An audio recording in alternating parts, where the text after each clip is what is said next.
بسم اللہ الرحمن الرحیم. ناظرین السلام علیکم. میں ہوں آپ کا میزبان ثابت شاکر. وفاقی دارالحکومت اسلام آباد سے کچھ تازہ ترین اطلاعات اور ہم خبریں آپ سے شیئر کرتے ہیں. اسکرپٹ بہت ہی پٹ رہا ہے اور اسکرپٹ کے مطابق معاملات آگے نہیں بڑھ رہے، اور جو خواہشات ہیں خواہشات اور اہداف جو کہ سوچے ہوئے تھے ڈرائنگ روم میں بیٹھ کے، وہ ان میں بہت زیادہ رکاوٹیں آ رہی ہیں. ان رکاوٹوں کو دور کرنے کی جو بھی کوشش کی جاتی ہے وہ کوشش جو ہے وہ الٹا پڑ جاتی ہے. کچھ سپریم کورٹ آف پاکستان کو کنٹرول کرنے کی کوشش کی، چیف جسٹس آف پاکستان کو کنٹرول کرنے کی کوشش کی، ججز کو بلیک میل بھی کیا، دھمکیاں بھی دیں، آڈیوز ویڈیوز بھی، سب کچھ آ گیا، وہ آپ کے علم میں ہے. لیکن اس کے باوجود سپریم کورٹ آف پاکستان کے پاس ابھی بہت کچھ کرنے کو ہے، اور ظاہر ہے سپریم کورٹ ہے اور وہ کسی بھی وقت جب چاہے وہ سر اٹھا سکتی ہے اور اس کو وقتی طور پہ دبایا جا سکتا ہے، لیکن مستقل طور پہ آپ اس کو دبا لیں گے یہ ممکن نہیں ہے. اور پھر ایک اور بات بتا دوں کہ سردار لطیف خان کھوسا، ان کے گھر پہ جو فائرنگ ہوئی ہے اس فائرنگ کو بھی بہت ہی غم و غصہ، شدید ترین ریاکشن پایا گیا ہے، کیونکہ سمجھنے والے سمجھتے ہیں اور ودن سسٹم کہ یہ طریقہ درست نہیں ہے. سردار لطیف خان کھوسا دن میں ایک تقریر کرتے ہیں، وکلا کنونشن ہوتا ہے اور وکلا کنونشن میں وہ ایک تقریر کرتے ہیں اور اس میں وہ بہت سارے سوالات اٹھاتے ہیں 9 مئی کے واقعات کے حوالے سے، فوجی عدالتوں کے بارے میں اور سب کچھ، اور اسی رات ان کے گھر پہ فائرنگ ہو جاتی ہے.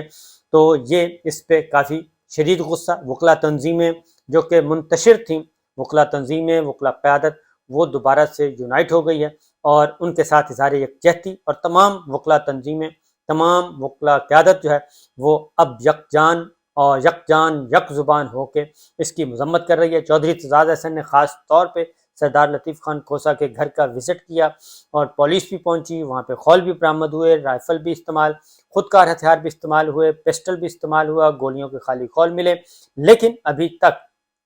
تک کسی کو گرفتار نہیں کیا جا سکا. تو یہ معاملات ہیں. تو اسی لیے سپریم کورٹ آف پاکستان کو قابو کرنے کی جو کوشش کی گئی تھی اور نواز شریف صاحب کو واپس لانے کے لیے، نواز شریف صاحب کو انوسنٹ ڈکلیئر کرنے کے لیے، کیونکہ نواز شریف اس وقت مفرور بھی ہیں اور مطلوب بھی ہیں اور سزا یافتہ بھی ہیں اور مجرم بھی ہیں اور ڈسکوالیفائی بھی ہیں، یعنی کہ نااہل بھی ہیں. یہ پانچوں جو ہیں ان کی جو موجود ہیں ان کی خامیاں، 5 اس وقت وہ حواس خمسہ ہوتا ہے، ایک یہ خمسہ بیماری، خمسہ نااہلیاں ہیں، وہ ساری کی ساری موجود ہیں، اور اس کی واپسی جو ہے وہ مسلسل ڈیلے ہوتی جا رہی ہے. اور سپریم کورٹ، اعلیٰ عدلیہ مکمل طور پہ اپنے کندھے دینے پہ انکار، اور ابھی تک وہ قائم ہے. ان کو واپس لانے کے لیے آئین میں ایک سپریم کورٹ کو کے رولز میں تبدیلی کر دی گئی تھی، تاکہ ایک تو پنجاب کا جو پنجاب اور خیبر پختونخوا کا الیکشن ہے وہ نہ ہو سکے، اور اس کے بعد دوسرا جو نواز شریف صاحب کی جو ان کو سپریم کورٹ کے وایا سپریم کورٹ ان کو واپس لایا جا سکے. عام حالات میں تو سپریم کورٹ نے انکار کر دیا تھا. اب جو ریویو میں تبدیلی کی گئی وہ ہیئرنگ چل رہی ہے، اور اس ہیئرنگ میں بھی ابھی تک کوئی خاطر خواہ کامیابی نظر نہیں آ رہی اٹارنی جنرل کو. اور جو کل جو سماعت ہوئی اس میں بھی بہت ہی ماٹھی سماعت تھی اٹارنی جنرل کے آرگومنٹس کے حوالے سے، کیونکہ چیف جسٹس عمر عطا بندیال صاحب، جسٹس اعجاز الاحسن اور جسٹس منیب اختر صاحب سن رہے ہیں. اس میں جو سوالات اٹھائے گئے تو اٹارنی جنرل کے پاس وہ سوالوں کے جواب نہیں تھے، اس لیے یہ جو سوچا تھا گورنمنٹ نے وہ تو ہونے والا نہیں ہے، اور وایا کورٹ سپریم کورٹ کے ذریعے نواز شریف کی واپسی اور ان کی نااہلی ختم کرنی ہے وہ نظر نہیں آ رہی اب تک. آج کیا ہوا یہ میں آپ کو بریف بتاتا ہوں، اس کے بعد پھر آگے کچھ اور خبریں ہیں اور آپ کو کچھ اندازہ ہو سکے گا، کیونکہ کافی اب پارلیمان کو استعمال کیا جا رہا ہے، ایسے قوانین بنائے جا رہے ہیں تاکہ قوانین کے ذریعے تبدیلیاں کر دی جائیں اور سپریم کورٹ کے فیصلوں کو انڈو کرنے کی کوشش کی جا رہی ہے، لیکن یہ کامیاب ہونی نہیں ہے. اس کی ایک وجہ اور ہے کہ نواز شریف صاحب کی وطن واپسی اور ان کی سزاؤں کا خاتمہ کہاں پہ رکا ہوا ہے، کہ وہ سزا کیوں نہیں ختم ہو رہی اور واپس کیوں نہیں آ رہے، واپس آ کے فیس کریں عدالتوں کو، کیوں نہیں کر رہے، ان کو دھڑکا کس چیز کا لگا ہوا ہے، کس چیز کا خوف ہے، وہ میں آپ کو بتاتا ہوں، کیونکہ بہت زیادہ ڈیولپمنٹس ہو رہی ہیں. بہرحال آج جو ہیئرنگ ہوئی اس میں چیف جسٹس عمر عطا بندیال صاحب اور جسٹس اعجاز الاحسن صاحب، جسٹس منیب اختر صاحب، یہ تینوں موجود تھے. تو الیکشن کمیشن کے وکیل نے سب سے پہلے آ کے کہا جی مجھے 10 منٹ چاہیے. تو سپریم کورٹ کی طرف سے چیف جسٹس صاحب کی طرف سے کہا گیا کہ آپ تو ہمیں